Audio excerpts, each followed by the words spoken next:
Mesdames, Messieurs, bienvenue sur cette vidéo de présentation du logiciel Avenir 2.0. Ce logiciel à destination des professionnels intervenant dans le domaine des finances locales a pour objectif de mieux comprendre le positionnement d'une collectivité ou d'une strate de collectivité d'un point de vue financier.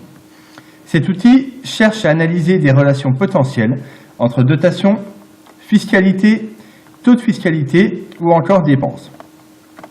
Plus précisément, ce logiciel présente de nombreuses finalités que l'on peut regrouper au sein de 3 catégories: création de graphiques, analyse comparative de données ou encore outils cartographiques.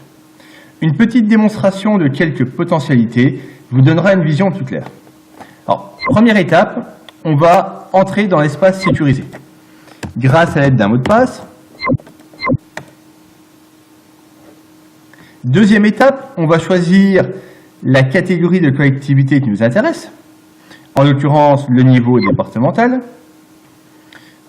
Ensuite, soit on va raisonner sur un seul département ou une approche comparée.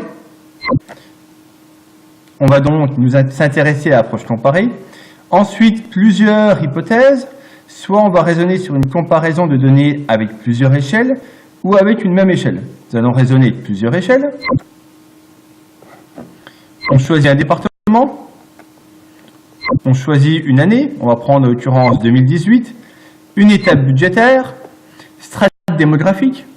Alors, pour notre exemple, nous allons prendre tous les départements. On va s'interroger, par exemple, on va comparer la part forfaitaire de la DGF avec le revenu par habitant. On valide. On a donc des données qui sortent en volume. On va les passer en euros par habitant.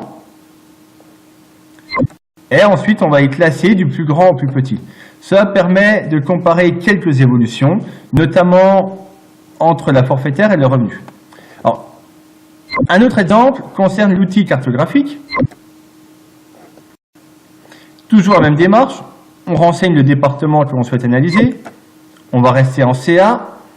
On va analyser tous les départements. Et à nouveau la part forfaitaire.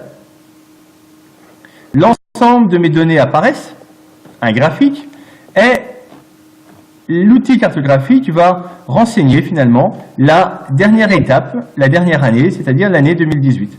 On voit donc bien les différences département par département au sein de la part forfaitaire. Mesdames, Messieurs, j'espère que cette courte présentation vous aura séduite. Je reste à votre disposition pour de plus amples renseignements. Vous pouvez ainsi contacter Consulting HM grâce à l'onglet Contact, là où vous trouverez l'adresse mail pour avoir des informations complémentaires. Mesdames, Messieurs, je vous remercie d'avoir suivi ce petit tuto et je vous dis à bientôt.